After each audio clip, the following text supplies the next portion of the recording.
Vive Nicaragua, gente que no vende patria. Buenos días, bienvenidos y bienvenidas a Sin Fronteras. Hoy es viernes 18 de febrero de 2022 con Carlos José Hurtado y con Luis Enrique Guerrero, cuando son las 6 de la mañana con 29 minutos. Sin Fronteras, la revista con William Griggs Vivado. En la primerísima 91.7 y 105.3 FM.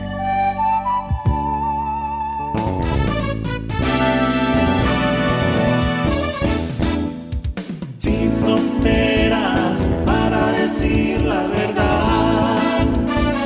Sin fronteras, trabajar, avanzar, combatir, vencer.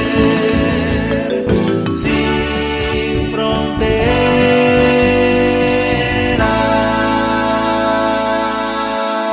6 de la mañana con 35 minutos. Un nutrido grupo de ministros, viceministros, expertos en desarrollo económico, de defensa de energía, de protección a los derechos del consumidor, de asuntos exteriores, de cooperación, de exportaciones, las juntas directivas de 2 bancos, desde Rusia acudieron a Managua desde el mediodía de ayer, ya se marcharon ayer anoche, sostuvieron un intenso encuentro con el gabinete de Nicaragua, encabezado por el ministro de Hacienda y Crédito Público, Iván Acosta, y luego se reunieron con el presidente Daniel Ortega y la vicepresidenta Rosario Murillo. Esto es sumamente importante porque se trata de una cooperación vasta que abarca prácticamente todos los aspectos de la vida económica del país y que promete desarrollarse en el corto plazo, tanto por los resultados de esa reunión como por las palabras del viceprimer ministro Yuri Borisov, quién sabe cómo se pronunciará, que es el jefe de la delegación rusa. Primero estuvo en Venezuela, ayer al mediodía vino a Nicaragua, se fueron por la noche, durmieron en La Habana, van a estar en La Habana a lo largo del día de hoy y salen rumbo a Moscú al final del viernes. Varias cosas importantes. Entre lo que dijo el presidente Daniel Ortega, mencionó 3 o 4 veces la palabra paz. Estas son negociaciones de paz. Lo dijo varias veces. Muy importante por el contexto internacional en que está ocurriendo esta reunión y porque mientras los yanquis y la OTAN se empeñan en prepararse y hacer la guerra en la práctica a Rusia, Rusia habla de paz con sus aliados en América Latina, de paz y desarrollo, algo que no saben hacer ni los europeos ni los yanquis. Entonces es sumamente importante esa premisa. Aquí venimos a hablar de paz, paz y desarrollo, paz y cooperación, paz y solidaridad. Muy importante. Después el presidente Ortega recordó 2 hechos históricos que no hay que olvidar. El primero, gracias al pueblo ruso y a los pueblos soviéticos, Estados Unidos se salvó y se salvó Europa. Porque con la vida de 29 millones de ciudadanos de la Unión de Repúblicas Socialistas Soviéticas, URSS, encabezadas por Joseph Stalin, gracias al sacrificio de esos 29 millones de seres humanos, la humanidad pudo derrotar a Hitler, al nazismo, al Tercer Reich y a todos sus aliados en Europa. Es gracias a la Unión Soviética y principalmente el principal componente de los pueblos soviéticos es el pueblo ruso. Ese es el primer hecho histórico que recordó Daniel y dice eso no se puede olvidar. Y luego recordó el segundo hecho y es el golpe de Estado en Ucrania en el 2014, hace 8 años. Los nazis, con el apoyo de la OTAN y Estados Unidos, derrocan al presidente, lo obligan a huir, toman el poder, prohíben al Partido Comunista, prohíben medios de comunicación que tenían una tendencia pro-Rusia, desatan la represión sobre la población rusófana. Esto es muy importante, ¿eh? Ahí se levantan los dos territorios del Donbass, Luhansk, y que son predominantemente de habla rusa, se proclaman su independencia, que nadie la ha reconocido, ni siquiera Rusia todavía. Después se lanzan los acuerdos de Minsk para proteger a la población de origen ruso o de habla rusa. Pero todo tiene origen en el golpe de Estado triunfante, en el caso de Ucrania, de 2014. Y dice Daniel, no se puede olvidar. Y lo refiere al golpe que aquí nosotros sufrimos, pero aquí fracasaron. En Ucrania fue un baño de sangre que terminó en un golpe de Estado que no recibió la condena ni la repulsa de la comunidad internacional, de Europa, de los Estados Unidos. Al contrario, un golpe de Estado que fue alentado por los que ahora quieren nuevamente atentar contra la paz. Dijo Daniel, ¿verdad? Y luego un mensaje directo al presidente Putin. Le expresamos al pueblo de Rusia, al presidente Putin, nuestra solidaridad y nuestro aliento en esta lucha que está librando el pueblo ruso por la paz. Nuestros saludos para el pueblo ruso, para el presidente Putin, para su gobierno, y nuestro acompañamiento en esta lucha por la paz. Y estamos seguros que una vez más va a prevalecer sobre los intentos de guerra, de agresión, de expansión de los imperialistas de la tierra, va a prevalecer la paz, dijo Daniel ayer en esa reunión. Fue un discurso muy breve. Y más breve aún fue la intervención del viceprimer ministro Yuri Borisov. Lo primero dice, yo estoy aquí representando a mi país y a mi presidente. Lo primero que dijo. Por su encargo, dice, estamos aquí para ver las posibilidades de ampliar los ámbitos de cooperación, estrechar los lazos de cooperación entre nuestros pueblos hermanos. Aquí recordó que, si bien el intercambio en mercancía entre Rusia y Nicaragua ha crecido el triple, ha superado los 160 millones de dólares, dice lo siguiente, y esto no es el límite. Hemos visto, hemos analizado y nos dimos cuenta de que estamos en condiciones de multiplicar varias veces esa cantidad de intercambio de mercancías entre nuestros países. Esto es muy importante. Vamos a seguir trabajando en esto y ese es nuestro compromiso, dijo Yuri Borisov. Y luego él fue el que dijo lo siguiente. Recuerden estas palabras, dice, por más de 40 años estábamos brindando apoyo tecnológico y militar a su ejército. Y vamos a seguir brindando nuestro apoyo y vamos a trabajar en esa dirección también.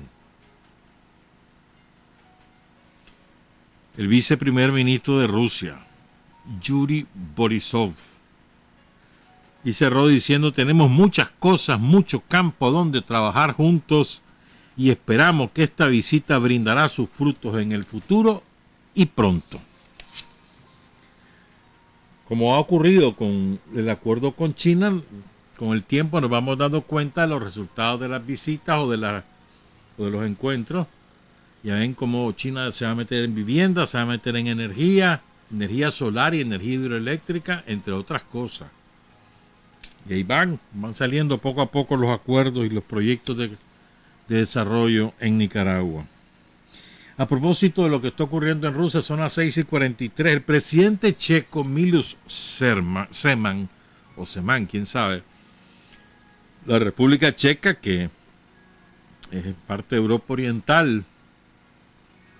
Recordemos que la República Checa era parte de otro país que se llamó Checoslovaquia, que estaba unida Checa y Eslovaquia. se separaron y cada quien formó su república. Entonces el presidente checo dice que las acusaciones sobre el inicio de la invasión rusa a Ucrania el 16 de febrero, oigan esto, son otra vergüenza de los servicios de inteligencia estadounidenses.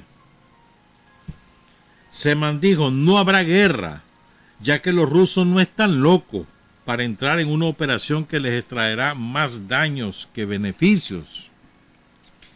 Y sigue el presidente Seman.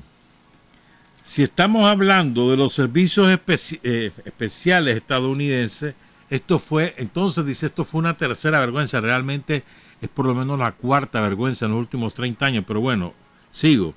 La primera, dice, fue la guerra de Irak, donde no se encontraron armas de destrucción masiva. La segunda fue la de Afganistán, cuando afirmaron que los talibanes nunca capturarían Kabul. Bueno, dice, ahora es la tercera. Realmente es por lo menos la cuarta, recuerden, o la quinta, o la sexta. Recuerden, la primera guerra contra Irak, allá en el 90-91, la lanzó Bush padre, argumentando terribles violaciones de los derechos humanos, y pusieron a una chavalita a hablar en el Congreso. Resultó después que era la hija de un diplomático de Kuwait, y la disfrazaron de iraquí y la pusieron a contar un cuento elaborado por los servicios de inteligencia. Pero años después, eso era para justificar la invasión a Irak. Y te digo otra, la de Libia, cuando inventaron que era una dictadura horrible, que era la opresión, y era totalmente mentira ahí en Libia.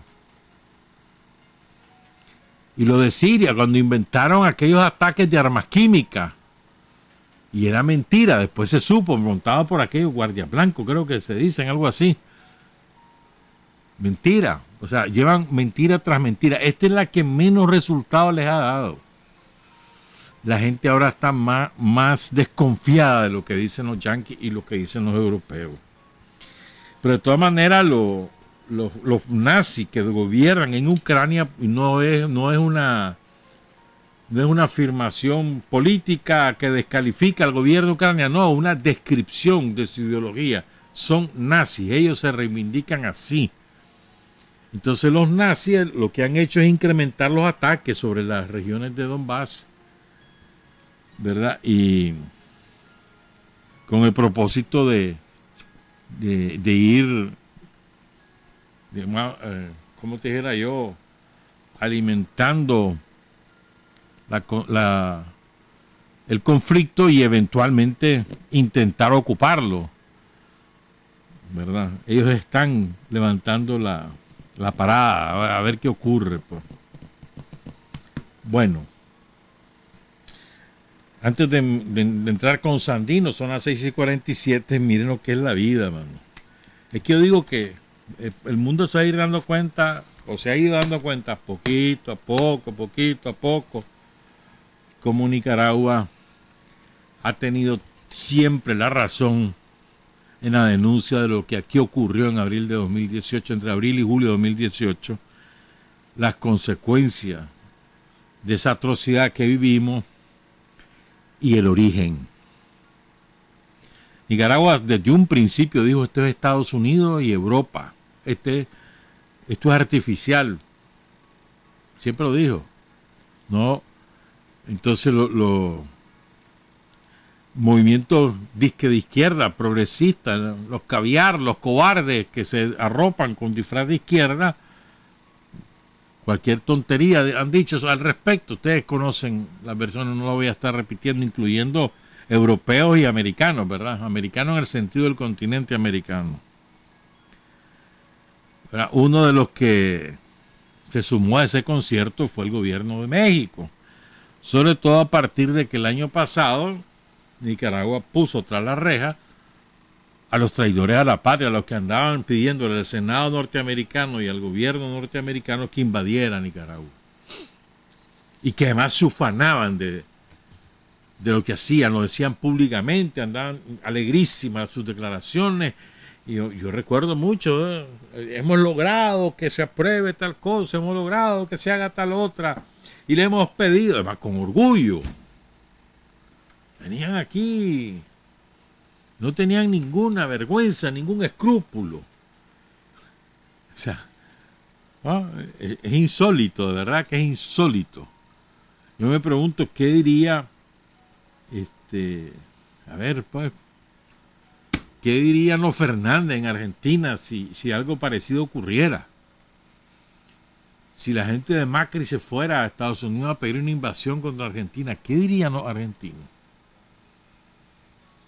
¿Qué dirían? ¿Qué diría el presidente de Bolivia, Luis Arce, si Camacho y toda la extrema derecha boliviana se fueran a Washington y dijeran, vayan, invadan mi país? ¿Qué dirían? ¿Qué harían?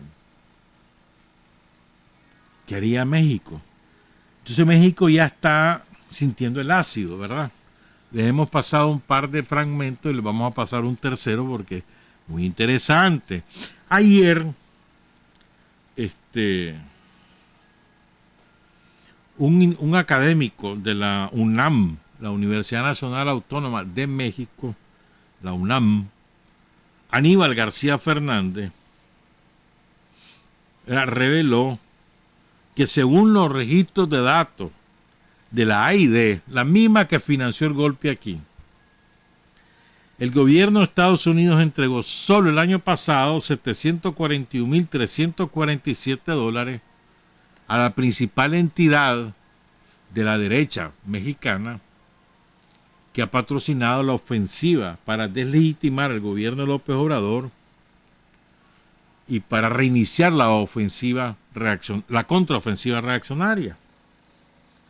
A esa misma entidad que se llama Mexicanos contra la Corrupción le entregaron entre 2019 y 2020 otro $750,000, o sea, $1,5 millones en 3 años, en los 3 años de López Obrador. Ahora dice, esta entidad está presidida por dos sujetos llamados María Amparo Casar y Claudio X González Cuajardo, ¿verdad? Hay otra entidad que está recibiendo dinero que se llama Mexicanos Unidos contra la Delincuencia, que también está recibiendo reales de los gringos. Dice este experto mexicano, todas estas organizaciones son las que están golpeando constantemente al gobierno actual, ¿verdad? Son también las que están exponiendo en contra de la reforma eléctrica en el Parlamento, ¿verdad? También hay otro que se llama México Evalúa, el Instituto Mexicano para la Competitividad, que fue el que le regaló una concesión de litio a China. Dice, trabajan con la USAID y con la NED, la misma NED que aquí financió el golpe. Tienen vínculos no solamente en México, sino en América Latina. Estamos hablando de este tipo de poder blando que ejerce Estados Unidos y que si bien no es igual al que podría ejercer con Venezuela, Cuba o Nicaragua, sí se nota en este tipo de financiamiento que continúa. ¿Estamos claros? Entonces ayer López Obrador, en una conferencia de prensa allá en el norte del país, allá anda de gira, anunció que le va a pedir cuentas a Biden, le va a decir a Biden, ¿y qué pasó? Porque está financiando a esta gente. A Biden, él López Obrador ha dicho que él es amigo de Biden. Bueno, entonces dice que le va a preguntar. Escuchemos. Además hay otro asunto que no vamos a dejar de tratar, y si es necesario se lo voy a plantear al presidente Biden, porque toda la campaña en contra nuestra está siendo financiada por traficantes de influencia de México que en el pasado vendían medicinas y hacían jugosos negocios, empresarios que no pagaban impuestos, y también por el gobierno de Estados Unidos, que les da dinero a estas asociaciones, como la de Claudio X González y otras. Eso es una actitud injerencista. Ningún gobierno extranjero debe intervenir en los asuntos de nuestro país. Se debe de respetar nuestra soberanía. No somos colonia, no somos protectorado, somos un país libre, independiente, soberano. Y además yo represento una autoridad legal y legítimamente constituida. Yo fui electo democráticamente, me eligió el pueblo. Entonces, todo esto es lo que vamos a seguir tratando, porque son temas muy importantes.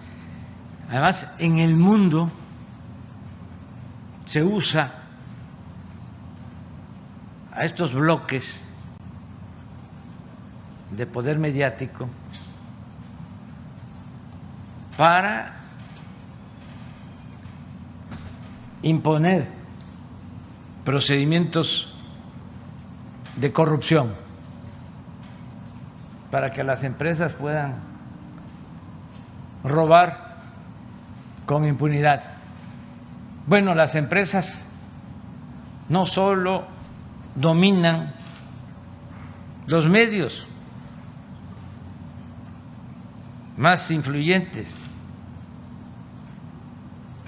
son las empresas las que ponen a los gobernantes, no es el pueblo. Son las grandes corporaciones a través de los medios que inflan a dirigentes o a partidos en el mundo. Y López Obrador ayer, por cierto, arremetió contra el hecho de que en Honduras encadenaron de pies y manos a Juan Orlando Hernández.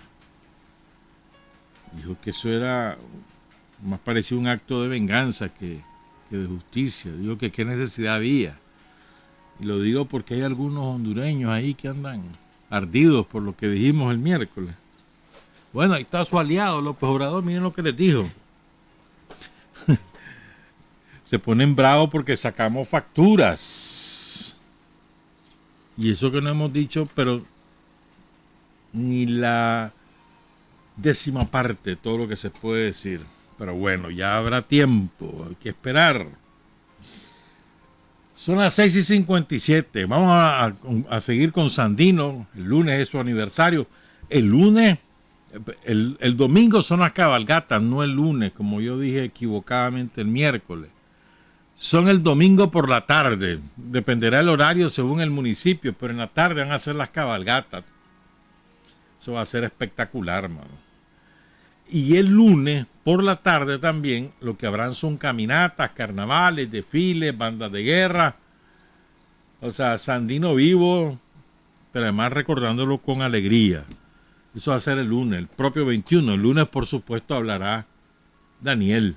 Esperamos con expectativas ese discurso de tantas cosas que están pendientes. Tiene rato de no hablar largo, Daniel. Y vamos a esperar ese discurso del lunes. La pausa, volvemos con Sandino a las 6:58. Hay hombres que luchan un día y son buenos. Hay hombres que luchan un año y son mejores. Pero hay hombres que luchan toda la vida. Esos son los imprescindibles. 7 de la mañana con 2 minutos. Les contábamos el miércoles, ¿verdad? Todo lo que ocurre después que ya Sandino ya está enmontañado. El ultimátum insolente y ofensivo que le lanza Hatfield. Y la reacción de Sandino la que vamos a ver ahora, más el ataque a Ocotal, que no fue una fecha como hoy, fue en julio, 16 de julio de 1927, pero es la primera gran acción de Sandino. Luego está lo de San Fernando, a ver si nos da tiempo de contarles toda esa parte. Entonces Sandino da un informe, una comunicación sobre lo que ha ocurrido cuando le manda la insolencia, el ultimátum insolente Hatfield,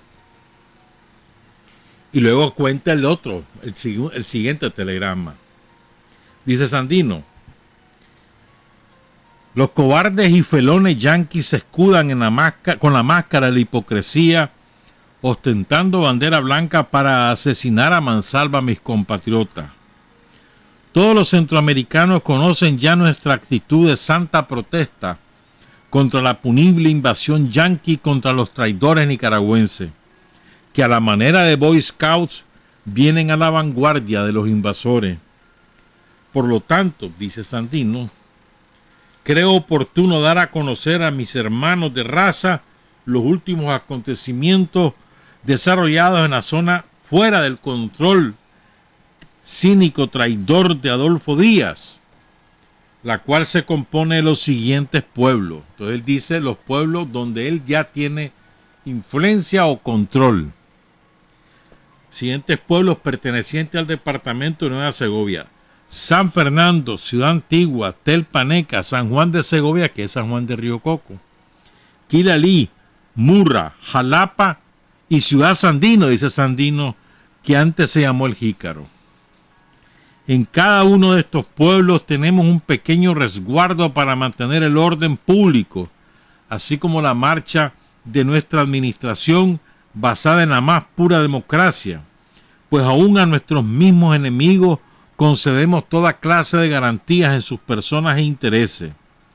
Además de estos resguardos, tenemos 7 columnas de caballería compuestas de 50 dragones cada una que recorren la zona que dominamos, teniendo nuestro arsenal de guerra en un lugar llamado El Rempujón, que tiene una sola entrada, que es la del Cerro del Chipote. El 11 de julio próximo pasado, continúa Sandino, recibí del que se hace llamar jefe de la punible expedición yanqui acampamentados en Ocotal la nota que textualmente dice así y fue transmitida por telégrafo desde Ocotal a las 11 de la mañana del día 11 de julio de 1927 y dirigida a San Fernando, en donde fue recibida a las 12 del mismo día.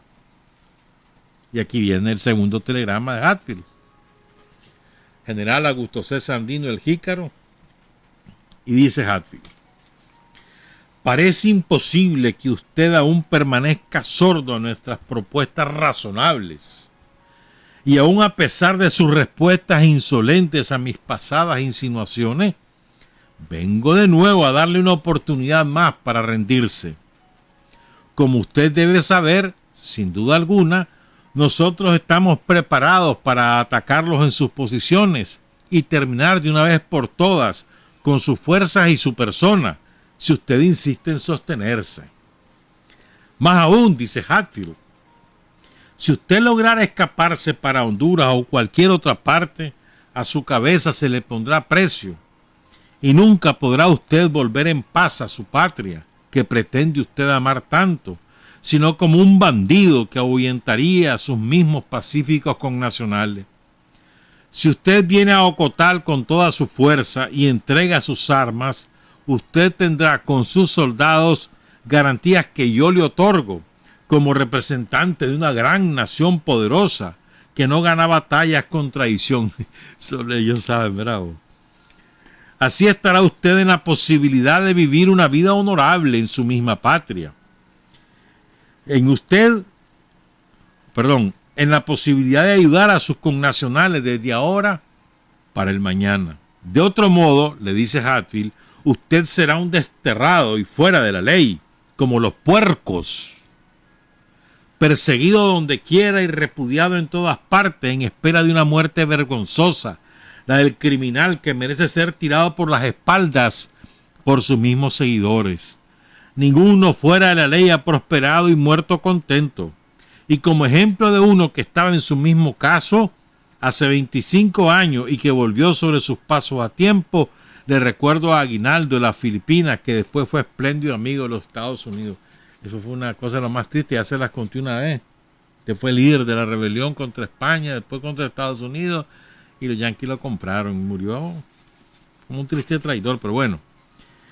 Para terminar, le dice Hatfield, deseo informarle que Nicaragua ha tenido ya su última revolución y que los soldados de fortuna no tendrán ya más oportunidad para emplear sus talentos en lo futuro. Lo espero en Ocotal, a las 8 de la mañana del 14 de julio de 1927. Su resolución salvará la vida de muchos de sus seguidores y la de usted. Su contestación será sí o no, y que sea así. G.D. Hatfield. Entonces dice Sandino: la sola lectura de dicha conminatoria carta enardeció mi sangre de hijo legítimo de mi amada patria.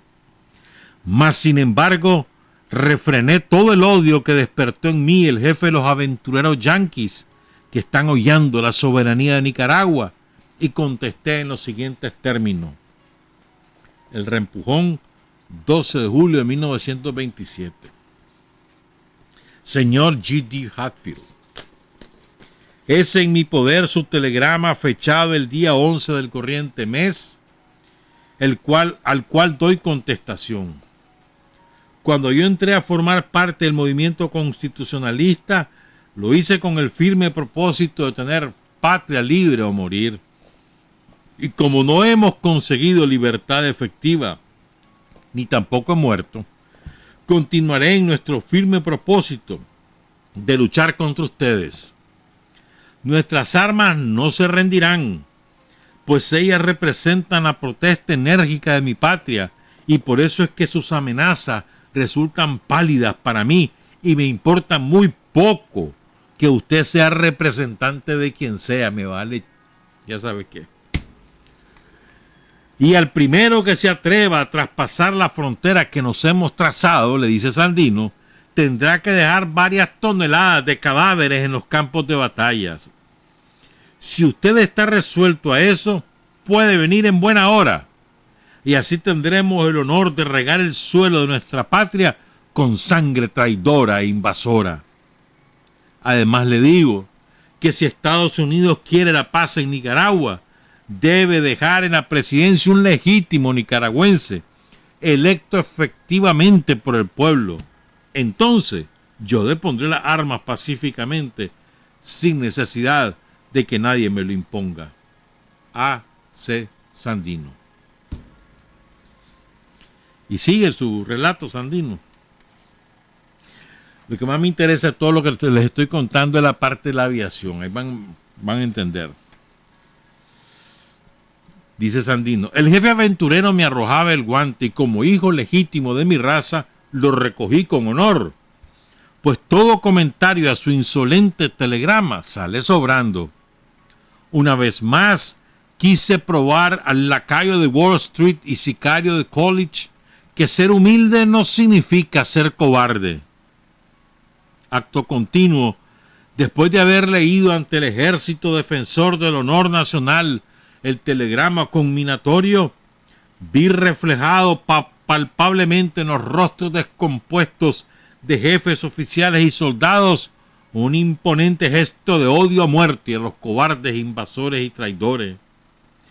¡Mueran los yanquis!, rugieron mis soldados con todas las fuerzas de sus pulmones, y mueran los yanquis, respondieron como un eco las agrestes montañas de la Nueva Segovia. ¡Al Ocotal! Juramos morir en defensa del decoro nacional, gritaron mis patriotas soldados. No consentiremos el ultraje a nuestra soberanía. En buena hora, compañeros, contesté.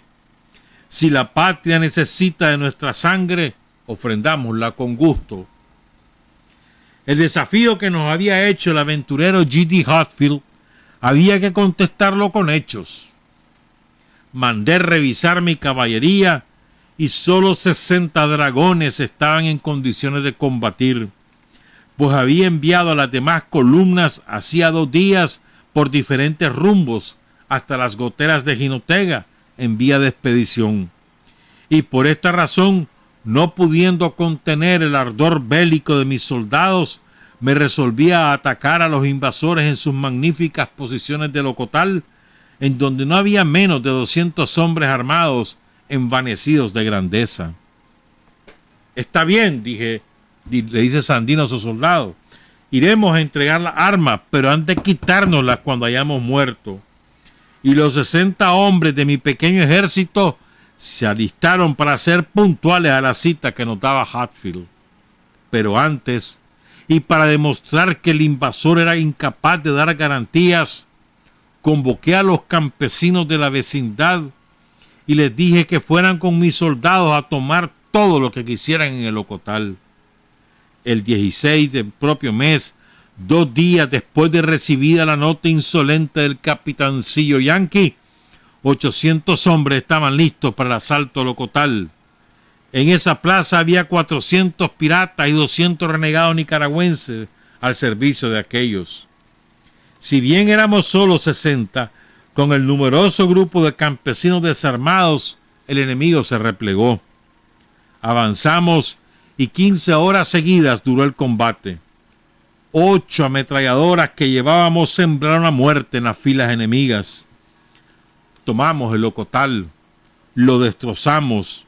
Los campesinos saquearon y devastaron. Los enemigos acabaron por refugiarse en una manzana de la ciudad, donde los tuvimos a raya. Ocupamos las alturas y les dominamos. Hubiéramos pegado fuego a toda la ciudad, así como dinamitamos los cuarteles y las casas de los conservadores que residen en el Ocotal, pero había muchos inocentes que hubieran sufrido las consecuencias. Entonces nos retiramos, pero llevando botín de guerra y la soberbia que nos da el triunfo. Entonces, cuenta Sandino. Él hizo un plan de ataque, lo firmó y todo el 14 de julio. Entonces, en ese plan de ataque ubica al coronel Porfirio Sánchez, que era de origen hondureño,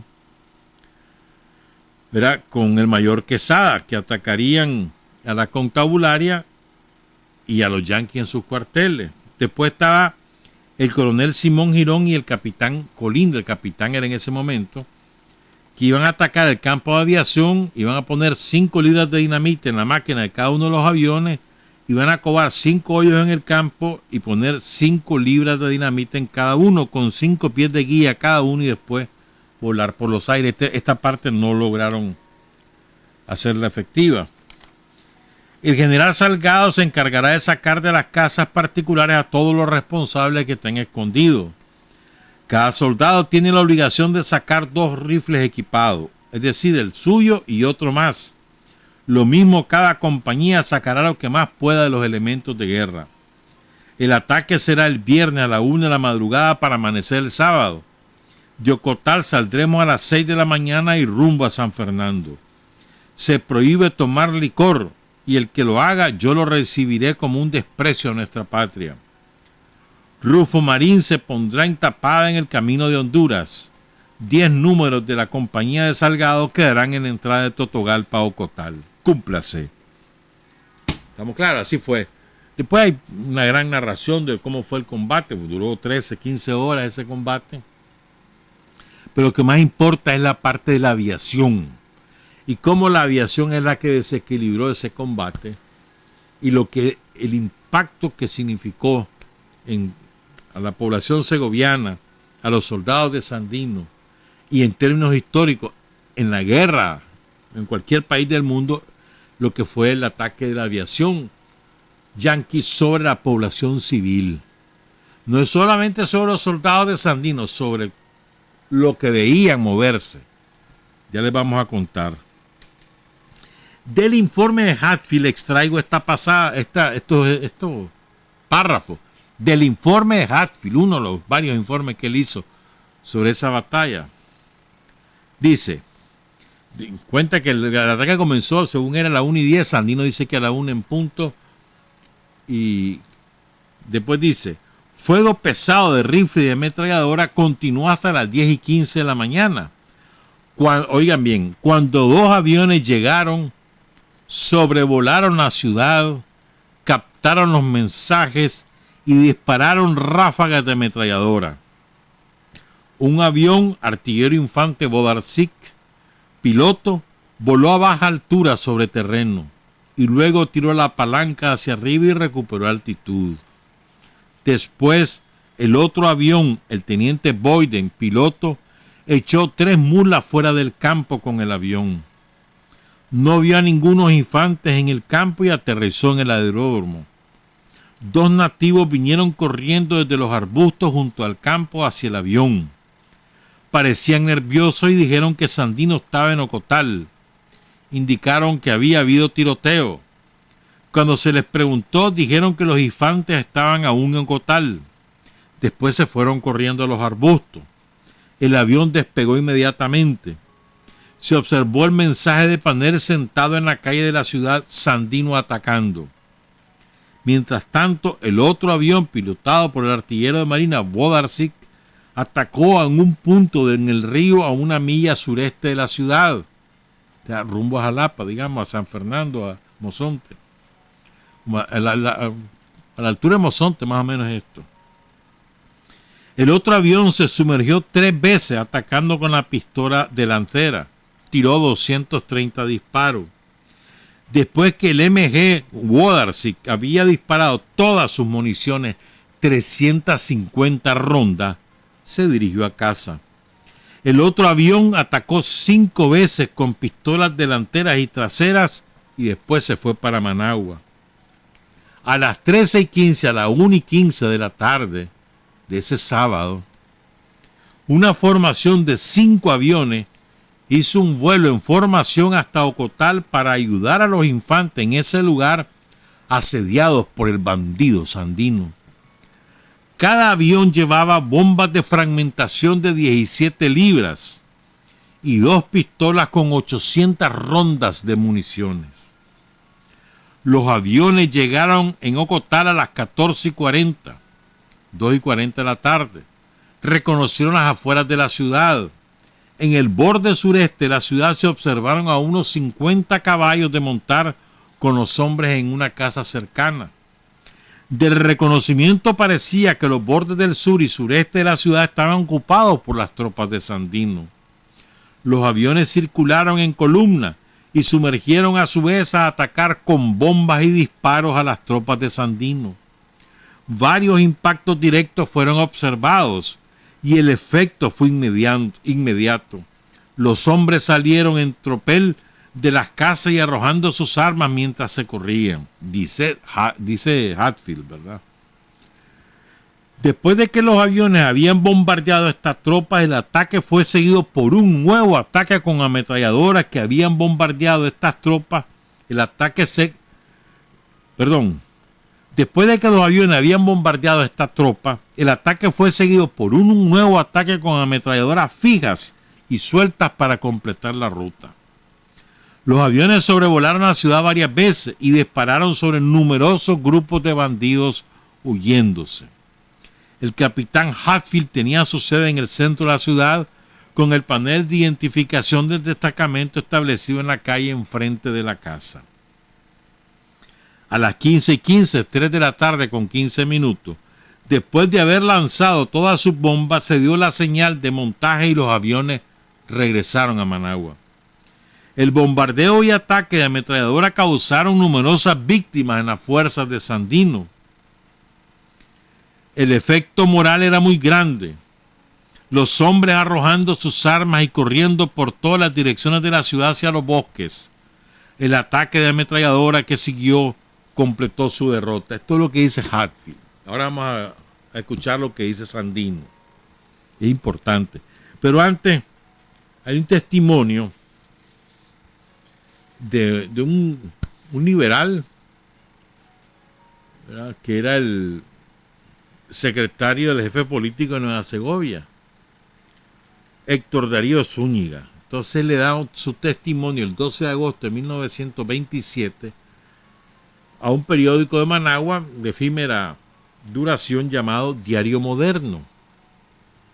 Y cuenta lo siguiente: Rufo Marín dio muerte personalmente a Luz Aguirre, esbirro emilianista de Emiliano Chamorro, que le había quemado las manos a su madre. O sea, este individuo, Luz Aguirre, le había quemado las manos a la mamá de Rufo Marín. Y dice Darío Zúñiga, fue una venganza personal. Antes de morir, Aguirre le dijo a Rufo Marín: solo un gusto te pido, que me mates en el suelo. Y se acostó. Con un rifle, Rufo le disparó un balazo, que le penetró a un lado de la frente y le salió junto a la oreja derecha, deshaciéndosela por completo. Más tarde, Rufo Marín murió en la calle, frente a la esquina de los Paguagua, con un balazo en el estómago que le fue disparado por un guardia nacional. Rufo Marín era un hombre temerario, que con su revólver en la mano y haciendo disparos, llegó hasta el frente del cuartel de los marinos y dejó clavada una bandera roja y negra que tenía pintada una calavera. Después los marinos incautaron esa bandera, que por cierto hay una foto de ellos ahí con la bandera de Sandino y la calavera, que al principio la usó Sandino y ya después ya dejó de usarla. El jefe del Estado Mayor, el coronel Rufo Marín Bellorini, antes de morir exclamó: díganle al general Sandino que muero como yo quería, peleando contra los yanquis. El nombre completo era Alejandro Rufo Marín Guillén. Hay algunos que dicen que era primo hermano del general Ortiz, pero no hay prueba pues de eso.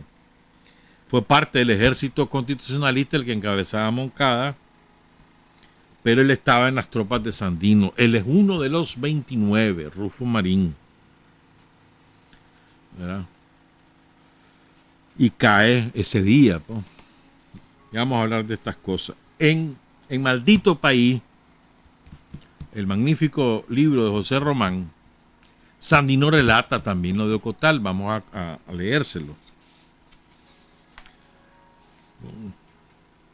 Dice Sandino: en el Ocotal estaban probablemente 100 marinos y otro tanto de soldados nicaragüenses renegados comandados por ellos. Le voy a decir, le dice Sandino a José Román, yo realmente solo contaba con mis 60 hombres para la verdadera lucha. Los indios eran para que ayudaran con el mido y su número. Así pues, con la certeza de encontrar la muerte y con el valor que da la convicción de poseer el derecho y la justicia, con mis 60 soldados y los indios luchamos contra los famosos marinos de los Estados Unidos en desigual y recia batalla, que en realidad era 2-1 contra nosotros, ya que los indios carecían de armas. Nos vencieron, digo porque no pudimos vencerlos, únicamente por los aviones. Sin los aviones, muy mala suerte hubieran corrido los marinos en Ocotal, después de haberme prometido despojarme de las armas por la fuerza. Los campesinos saquearon el Ocotal y los marinos se encuevaron en un cuartel viejo de grandes paredes en el centro de la ciudad, el que no incendiamos y dinamitamos en consideración a las mujeres y niños indefensos del vecindario. Le repito, dice Sandino, que si no hubieran sido los aviones que nos atacaron despiadadamente, sin duda alguna hubiéramos acabado con los marinos. Los aviones en formaciones se dejaban caer como gavilanes, bombardeaban, ametrallaban y se volvían a elevar para repetir la maniobra, con el que lograban herir o matar a algunos indios, pero lo que sobre todo lograban, y esta es la clave de todo este asunto, era sembrar el terror.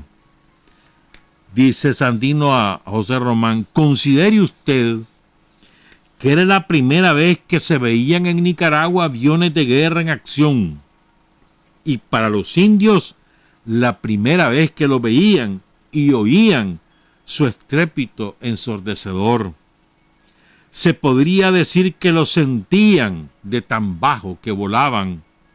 Lo que más me duele de esta batalla, cuenta Sandino, es la pérdida de mi brazo derecho, el coronel Rufo Marín, superhombre y caballero. A él le da el rango de coronel una vez que crea el Ejército Defensor de la Soberanía Nacional el 2 de septiembre. En ese momento Rufo Marín no era el coronel. Cuando él cae no era coronel. La publicidad que esta batalla nos dio, dice Sandino, nos fue tremenda. En realidad, mucho fue lo que aprendimos del combate de Locotal. Primero, y lo más importante de todo, siempre situarse del lado del honor y la justicia, lo que sustenta el espíritu haciéndolo invencible. El honor y la justicia hace que el espíritu sea invencible, dice Sandino. Es una frase muy linda. El honor y la justicia sustenta el espíritu haciéndolo invencible. De una enorme profundidad es esto. Segundo, dice Sandino, esa es la primera lección. Primero, al lado del honor y la justicia, eso hace que tu espíritu sea invencible. Segundo, que la invencibilidad de los marinos americanos es puro mito. Esto es clave.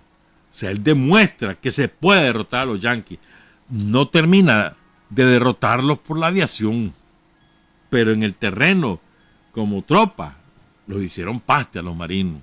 Tercero, dice Sandino, que la participación de la aviación militar en nuestra contra introdució un elemento de sorpresa que sería difícil de esquivar. Advierte Sandino, ¿verdad? Clase de análisis, hermano. Y en cuarto lugar, aprendimos el inmenso valor de la publicidad en cuanto a la opinión mundial y nos convencimos que nuestro principal objetivo debería ser el de prolongar la lucha de protestas por el mayor tiempo posible, pues en realidad, desde este punto de vista, no importa tanto el que se gane una batalla como librarla y publicarla.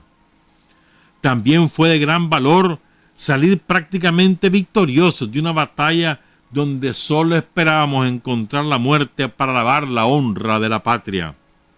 Conste que de esto iban conscientes todos mis hombres, inclusive los indios, lo aceptaron con honda satisfacción. Hasta ahí lo que le cuenta Sandino a José Román y que este hombre publica en su libro Maldito País. Después Sandino se va para San Fernando, ¿verdad? Y ahí en San Fernando ocurre otro combate. Y Sandino lo reconoce, el combate en San Fernando, como una derrota. Entonces ahí el mayor Oliver Floyd, jefe de los marinos del 5º Regimiento, ubicado allí, pero la sede del comando era en el campo de Marte de Managua. Entonces él empieza a relatar lo que pasó y lo que me interesa más son las conclusiones de este individuo que se llamó Oliver Floyd. Él cuenta que un hombre de Sandino, cuando se estaba muriendo, le dijo a los marinos que Sandino tenía 200 hombres y estaba concentrado en el Chipote o en Jícaro. Dice el gringo, mi guía de Ocotal dice que el Chipote es 3 leguas más allá de San Albino. Hay un mapa ahí que hicieron los propios marinos donde ellos ubican San Albino, la distancia y la persecución que emprenden después de este ataque en San Fernando para supuestamente liquidar a Sandino. Entonces dice este hombre, pongan cuidado, después de lo que observé ayer, estoy convencido de que mi progreso solo se cumplirá de la siguiente manera en las condiciones actuales. A, dice el mayor Oliver Floyd, A, tendré que librar una verdadera campaña de sangre y trueno y tendré bajas todos los días. B, voy a participar en una verdadera guerra pequeña. C, esta gente va a tiroteo con armas pequeñas de oposición por lo menos por un tiempo. D, todas las personas encontradas son sin duda una fortaleza de Sandino. E, no se puede adquirir nada en Nicaragua. F, se recibirán armas solo de los muertos y heridos.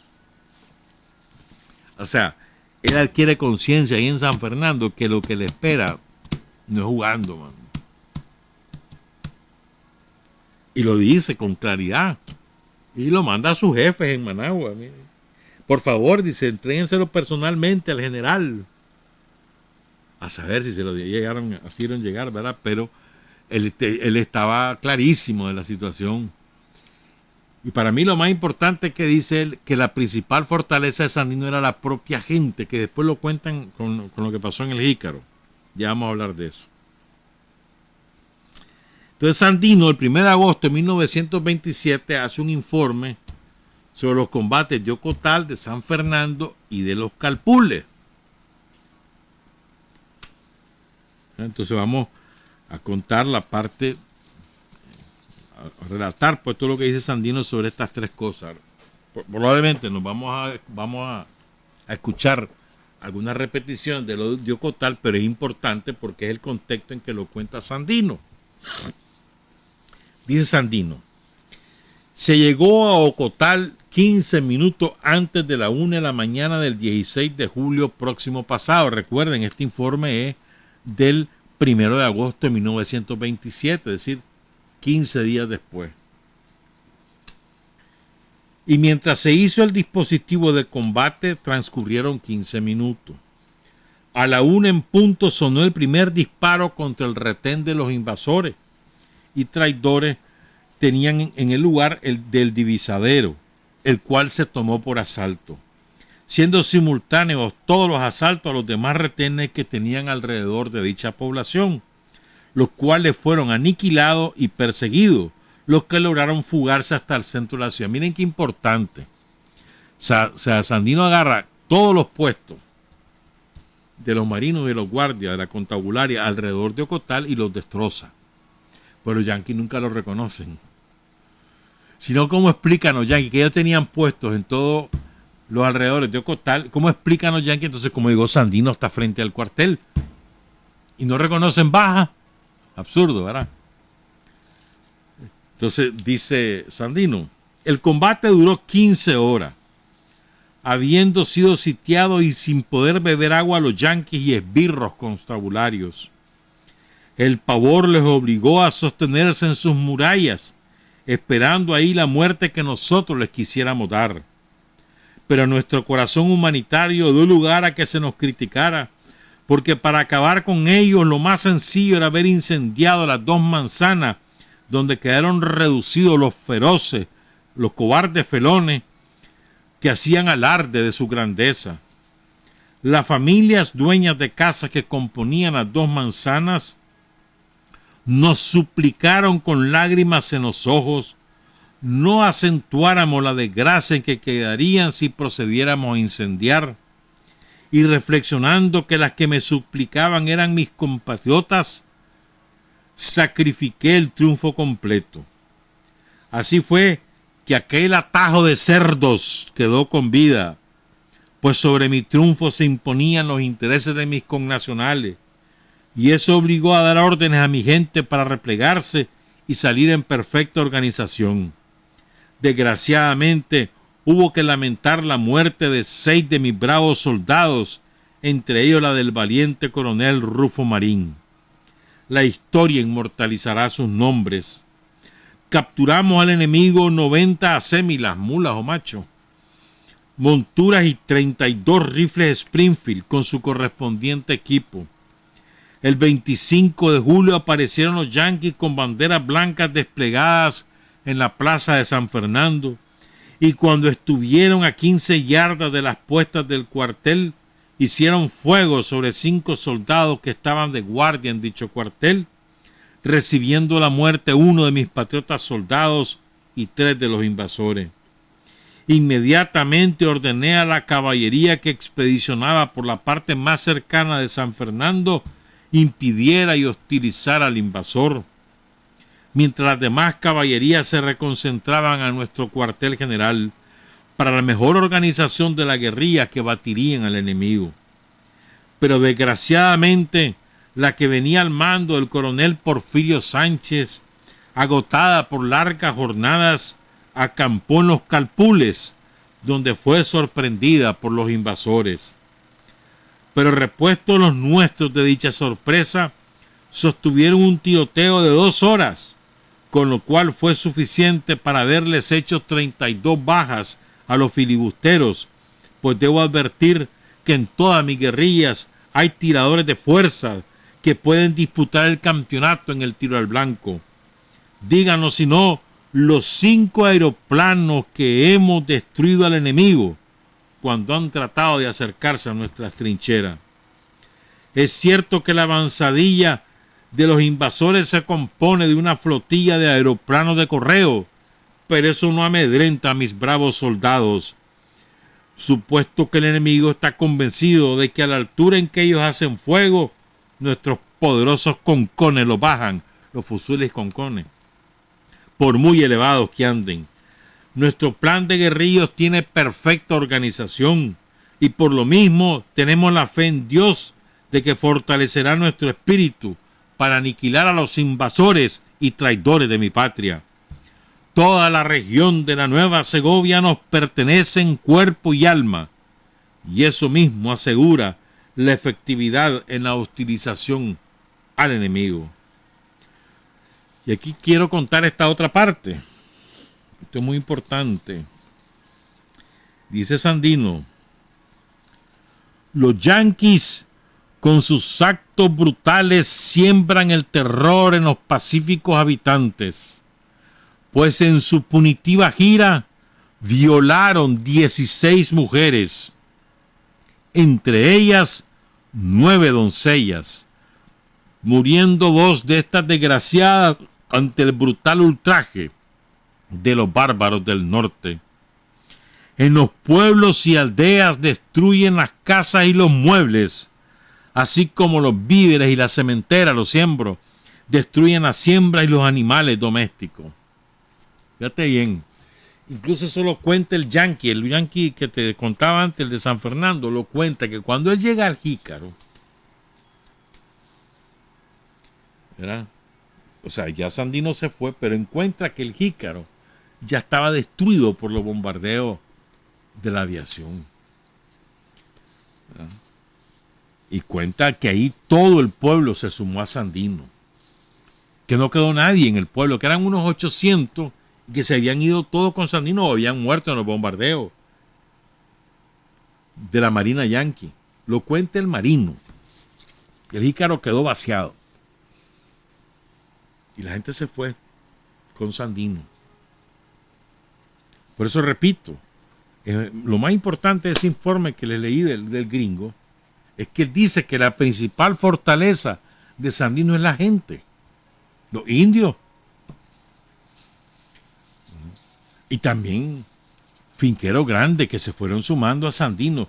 Él cuenta después, ¿verdad? Habla de los prisioneros que él hizo. Dice que no ha cometido ilegalidades, pero después de varios días de interrogatorio y no sé cuánto, de persuasión. ¿Te imaginas? O sea, y gente rica, o sea, finqueros grandes de la zona de San Fernando, del Jícaro, de Mozonte, Murra, que él captura y que lo mantiene en prisión, y algunos los traslada a Managua, otros los traslada a Cotar, y unos cuantos son los que ponen en libertad. Entonces él relata ahí que todos ellos habían colaborado con Sandino, con comida, con ropa, con alojamiento y algunos con armas. Sí, los finqueros, no solamente los indios, los mozos de las haciendas, de la finca, sino también los dueños. No todos, por supuesto, no algunos de los dueños que se sumaron a Sandino. Esto es muy importante. Y repito, lo otro importante, o sea, aquí hay muchas cosas importantes. La otra cosa es los horrores de los gringos y la aviación. Después vamos a concluir sobre esto porque ya nos está comiendo el tiempo. En fin, dice Sandino, lo relacionado en este informe se basa en la más pura verdad y es dado con toda exactitud, pues en el combate de los Calpules perdimos 3 de nuestros bravos soldados, 12 discos de máquinas Lewis de las ametralladoras, 5 rifles y 4 bestias, Por lo mismo no tenemos interés en ocultar la verdad, porque en nada nos beneficiaríamos hablando lo contrario. Pueblo hermano, para terminar, solo me falta manifestarles que nuestros compañeros de armas han sentido honda amargura al haber identificado entre los muertos hechos al enemigo a muchos de nuestros compañeros que ayer nomás compartían unidos al calor del vivac del campamento, defendiendo el mismo ideal, y hoy, tal vez por un mendrugo que le arrojan, asesinan a nuestros mismos hermanos. Reflexionen que antes que todos son nicaragüenses, que su actitud da lugar a la más acre censura. Compatriotas, nosotros permaneceremos en armas con toda decisión y abnegación, mientras Adolfo Díaz permanezca en la presidencia, pues es bien sabido que este hombre en la vergüenza de nuestra madre patria, y tenemos la firme convicción de que ningún extraño, por muy poderoso que sea, tiene derecho a imponernos condiciones en las que solo los nacionales nos toca resolver. El señor Stimson dijo a los delegados del doctor Sacasa que el mantenimiento del esperpento Díaz en la presidencia es asunto de honor y de prestigio para Estados Unidos. A este respecto, yo creo lo mismo que el doctor Sacasa, que una gran nación adquiere honor y prestigio respetando la soberanía de los pueblos débiles y pequeños, en vez de oprimir a aquellos que luchan por la seguridad de sus instituciones. Nosotros luchamos por honor y no por prestigios, porque si el honor lo perdemos, habríamos perdido el derecho de vivir. A vosotros hablo, traidores, embaucadores, esbirros, asalariados, monaguillos, de rodillas todos, que voy a invocar los benditos nombres de mis compañeros de armas, muertos por defender la libertad de Nicaragua, Rufo Antonio Marín y Carlos Fonseca. Ambos, Rufo y Carlos, de los 29. En total murieron, si mal no recuerdo, 7 de los 29 en los combates. Después hay una lista de los compañeros caídos que son Rufo Antonio Marín, que era originario del Jícaro, el capitán Labriano Acuña, originario del Jícaro, Ramón Bustillo, de Honduras, el soldado Santiago Mendoza, originario de Soto, Pueblo Nuevo, y su hermano, el soldado Carmelo Mendoza, también de Soto, Pueblo Nuevo. Estos son los 5 fallecidos, más el sexto, que es Carlos Fonseca, que son los que cuenta Sandino, ¿no? Heridos el coronel Servanio Baquedano, de San Francisco de Cuanijiniquilapa, San Francisco del Norte, allá en Chinandega. El capitán Lorenzo Blandón, de Estelí. El capitán Pastor Ramírez, de San Antonio Flores, de Honduras. Y el soldado Carlos Duarte, del Jícaro. Son los heridos. Fíjense, yo creo que es importante lo que dice Sandino, ¿no? De lo que causaban los bombardeos de los aviones. Yo creo que nos podemos nosotros trasladar a la época, ¿no? Nunca han visto un avión, no un avión de combate, nunca han visto un avión. ¿Ah? Los soldados de Sandino y los indios, los campesinos que lo acompañan, que no son parte de los soldados, porque no tienen armas, pero que son parte del contingente que llega a Ocotal. Entonces ven un avión, primero el ruido que eso da, luego que además vomita fuego, dispara, mata, tira bomba. O sea, el pánico que eso debió causar en esa primera embestida en Ocotal y luego cuando van rumbo a San Fernando. Yo creo que este es un factor decisivo, no solamente en el hecho de que los marinos logran salvar la posición, sino también es un factor decisivo en cómo lo afecta, o en el sentido positivo de la palabra, la estrategia que luego asume Sandino en términos militares. ¿Por qué adopta la guerra de guerrilla? Que la hace a pura intuición. ninguna academia militar, a pura intuición. O sea, se adapta a las circunstancias, no tiene fuerza aérea. ¿Qué va a hacer? No puede poner pecho descubierto, no puede tener guerra de posición, andar buscando cómo tomar puestos, ni que las agrupaciones sean grandes de manera que sean susceptibles de ser atacadas por la aviación. Entonces, aunque la aviación siguió bombardeando los campamentos de Sandini y demás, pero nunca tuvo el efecto tan devastador que hubo en Ocotal y en San Fernando, nunca más.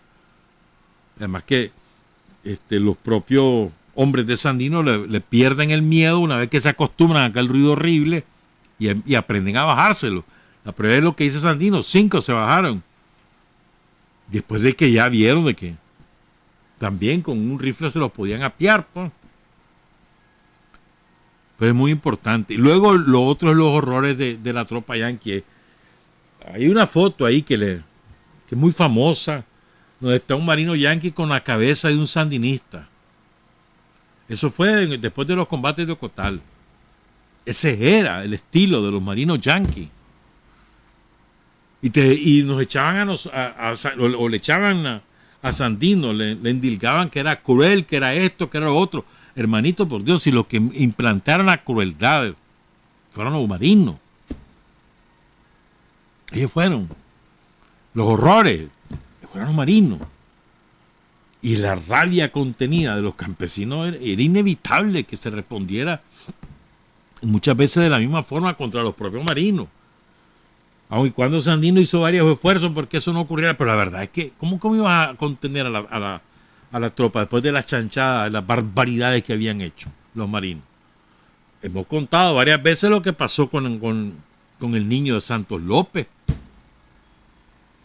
que jugaron con él y lo tiraron al aire a ver quién lo recibía con la bayoneta calada, y delante de la esposa de Santos López, que quedó loca después de ver cómo asesinaban a su hijo. Pero es que eso era el estilo de los marinos gringos. A veces se nos olvida el horror de la guardia somocista, que lo sufrimos durante 45 años, es un horror aprendido de los yanquis. Desde la época de Walker, ¿viste? Aprendido de los yanquis.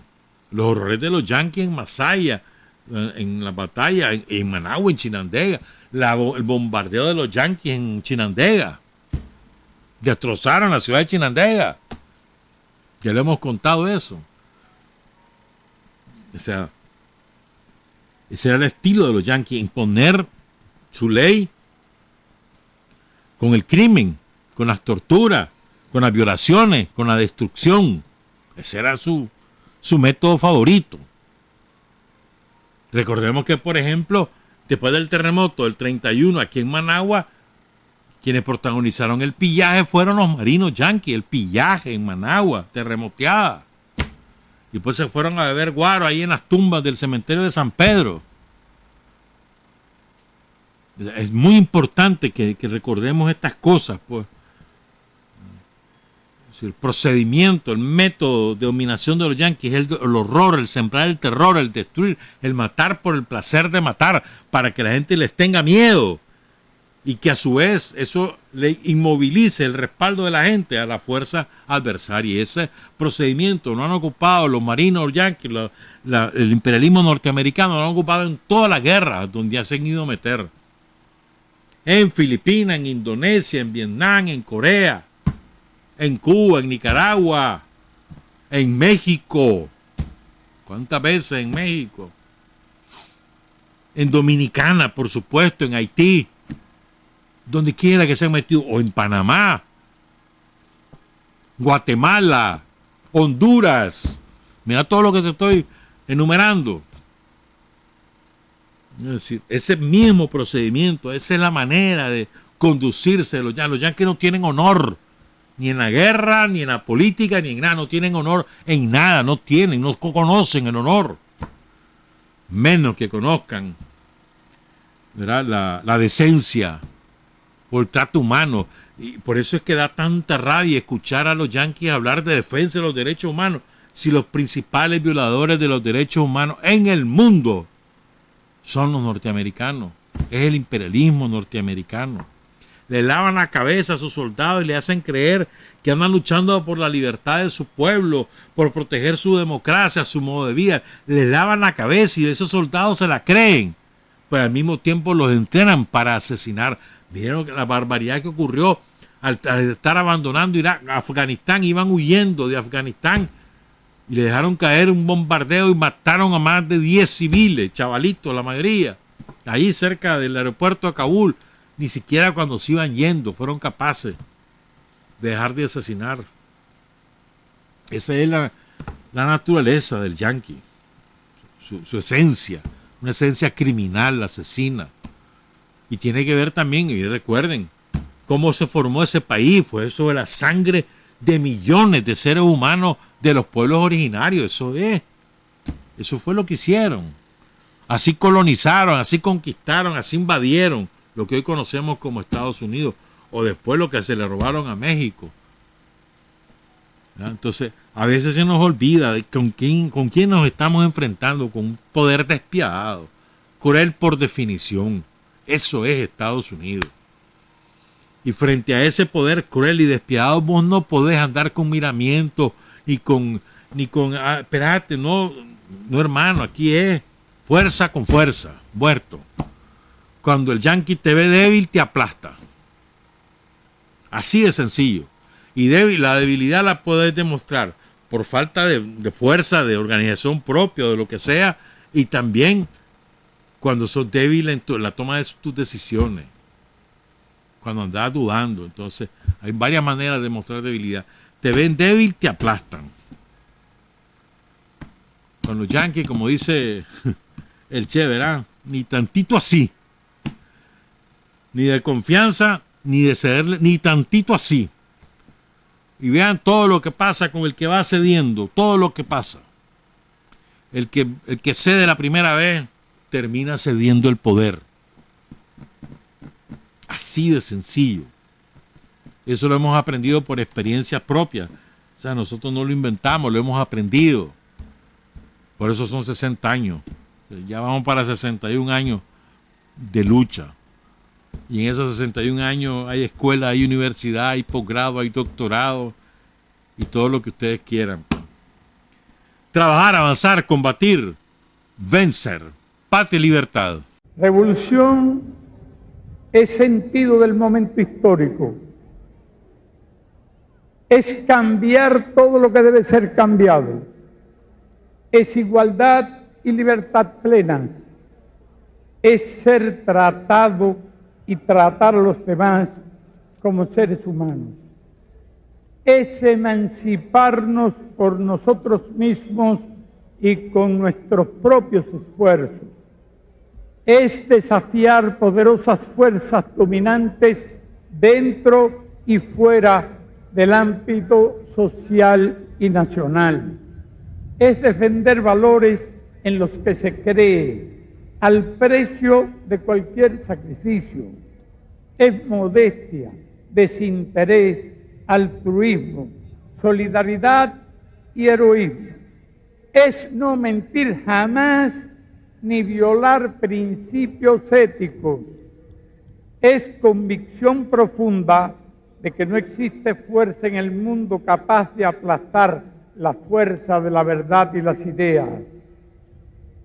Revolución es unidad, es independencia, es luchar por nuestro sueño de justicia para Cuba y para el mundo, que es la base de nuestro patriotismo, nuestro socialismo y nuestro internacionalismo.